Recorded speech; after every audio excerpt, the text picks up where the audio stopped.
সাহাবী ডাক দিয়ে বলতেছে, আপনার সন্তান নবীজির দরবারে বসে আছে, বাবার মনে খটকা লেগে গেছে। বাবা মনে মনে বলতেছেন, হয়তোবা আমার নামে সন্তান রহমাতুল লিল আলামিনের কাছে নালিশ করেছে।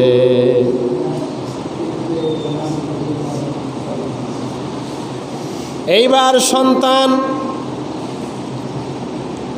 নবীজির দরবারে বসা, বাবা বাড়ি থেকে রহমাতুল লিল আলামিনের দরবারের দিকে, রহমাতুল লিল আলামিনের দরবারে রওনা করে দিলেন।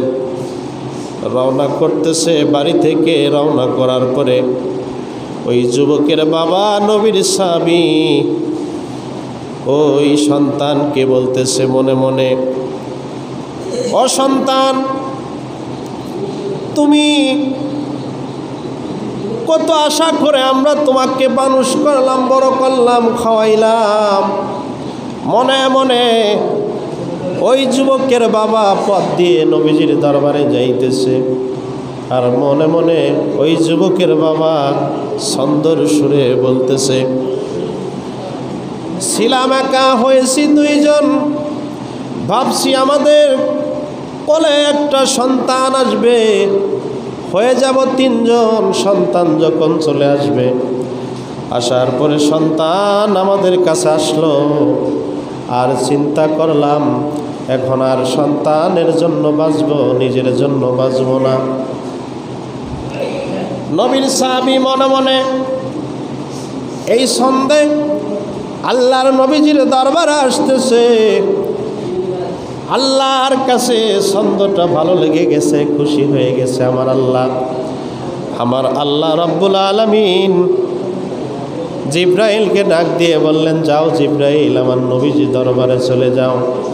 নবীজির দরবারে যাইয়া আগে ওই যুবকের বাবার কাছ থেকে ছন্দগুলো শুনে নেবে। জোরে বলি সুবহানাল্লাহ। সাহাবী নবীজির দরবারে হাজির, রহমাতুল লিল আলামিনকে সালাম দিতেছে। আল্লাহর নবী সালামের জবাব নিয়ে যুবকের বাবাকে বলতেছে, আমাকে ছন্দগুলো শোনাও। এইবার নবীর সাহাবী ডাক দিয়ে বলতেছে, ছন্দ শোনাবো, ঠিক আছে, আগে বলেন আমি তো ছন্দ বলেছি মনে মনে, আপনি কিভাবে শুনলেন, কিভাবে আপনি অনুভব করলেন? আল্লাহর নবী রহমাতুল লিল আলামিন ডাক দিয়ে বলতেছেন, তুমি হয়তো জানো না, আল্লাহ রাব্বুল আলামিন আমাকে এত বড় পাওয়ার দিয়েছে, এত বড় ক্ষমতা দিয়েছে। আল্লাহ রাব্বুল আলামিন আমাকে এমন পাওয়ার দিয়েছে, তুমি মনে মনে যেইটা বলো সেইটা আমি রহমাতুল লিল আলামিনের কানে শুনতে পাই। জোরে বলি সুবহানাল্লাহ।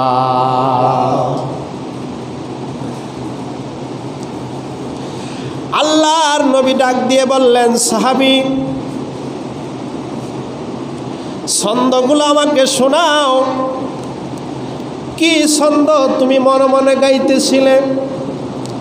কারণ আল্লাহর নবীজি জানতেন রহমাতুল লিল আলামিন তিনার বাবাকে দেখেন নাই। আল্লাহর নবীজি 6 মাসের গর্ভে বাবা আব্দুল্লাহ দুনিয়া থেকে বিদায় নিয়ে চলে গেলেন। রহমাতুল লিল আলামিন বাবার আদর পান নাই। এই জন্য আল্লাহর নবীজি যদি কোনো সাহাবীর সন্তান যদি বাবাকে কষ্ট দিতেন, আল্লাহর নবীজি ওইটা বরদাস্ত করতেন না, নবীজি মেনে নিতেন না। আল্লাহর নবীজি কখনোই মেনে নিতেন না। এইবার ওই যুবকের বাবা রহমাতুল লিল আলামিনের কাছে ছন্দর সুরে বলতেছে, ও আল্লাহর নবীজি গো শোনেন, ছিলাম একা, হয়েছি 2 জন। যখন 2 জন হইলাম, চিন্তা করলাম আমাদের কোলের মধ্যে একটা সন্তান আসবে। সন্তান যখন চলে আসলো গো নবী রহমাতুল লিল আলামিন, চিন্তা করলাম দুনিয়াতে আর নিজের জন্য বাঁচব না, সন্তানের জন্য বাঁচব। জোরে বলি আল্লাহু আকবার। সাহাবী বলতেছে নবী ছিলাম একা, হয়েছি দুইজন চিন্তা করলাম যে আমাদের কোলের মধ্যে একটা ফুটফুটে সন্তান আসবে, এই সন্তান আমাদের কাছে আসবে। সন্তান যখন চলে আসলো চিন্তা করলাম কার জন্য, নিজের জন্য আর বাঁচব না, সন্তানের জন্য বাঁচব। কারণ কি? কারণ হলো দেখেন নিজের শরীরটা অসুস্থ অবস্থায় ওই কত দূর থেকে কাজ করার জন্য বিভিন্ন দেশে চলে যাইতেছে, বাংলাদেশ থেকে কত রাষ্ট্রে, সন্তান স্ত্রী আপনজনদের জন্য বাড়ি ঘর ছেড়ে কত দূর দূরান্ত যাইয়া কাজ করতেছে।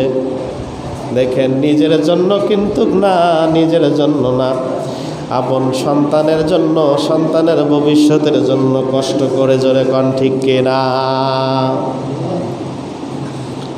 সাহাবী নবীর দরবারে সন্দের সুরে যখন এই কথা বলতেছিলেন নবীজির চোখ দিয়ে পানি চলে আসলো। সাহাবী জিজ্ঞাসা করলেন ইয়া রাসূলুল্লাহ আপনার চোখের মধ্যে কেন পানি গো নবী?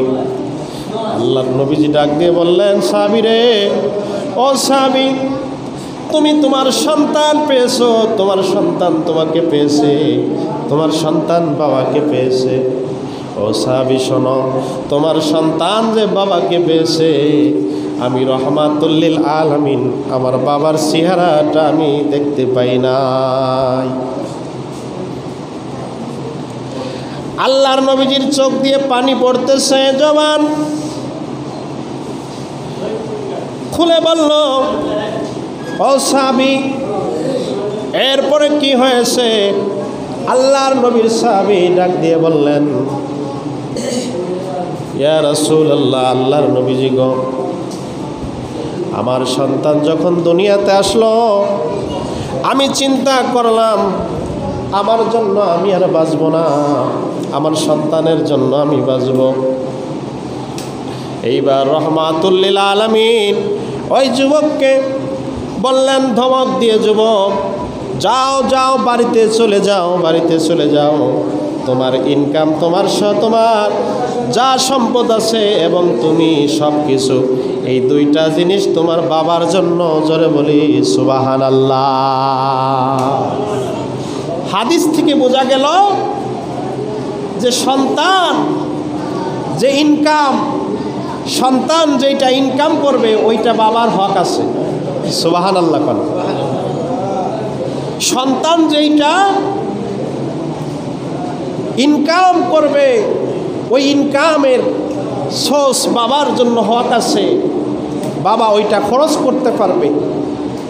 এই জন্য আল্লাহর নবীর সাহাবায়ে কেরাম যখন, যুবক সাহাবীরা যখন বাবাকে কোনো সময় কোনো কারণে যদি নবীজির দরবারে বিচার নিয়ে আসতো, আল্লাহর নবীজি ওইটা মেনে নিতেন না, বরদাস্ত করতেন না। নবীজি ওই যুবকদেরকেই বুঝাইতেন যে তোমার বাবা তোমার জন্য কত কষ্ট করেছে, তোমার বাবা তোমার জন্য নিজের চিন্তা করে নাই, ভালো পোশাক পরে নাই, ভালো খাবার খাই নাই, বাজারে গেলে কত সুন্দর সুন্দর খাবার দেখছে, তোমার জন্য তোমার বাবা খাই নাই, তোমার জন্য বাড়িতে নিয়ে আসছে। আল্লাহু আকবার। এই জন্য প্রিয় হাজিরিন, আমরা যারা যুবক আছি বেশিরভাগ আমরা কোনো সময় যেন মা বাবাকে কষ্ট না দেই, মা বাবার কথায় কাজে করবে কোনোভাবেই যেন আমাদের ব্যবহারে মা বাবা কষ্ট না পায়, এদিকে আমরা সবসময় খেয়াল রাখবো।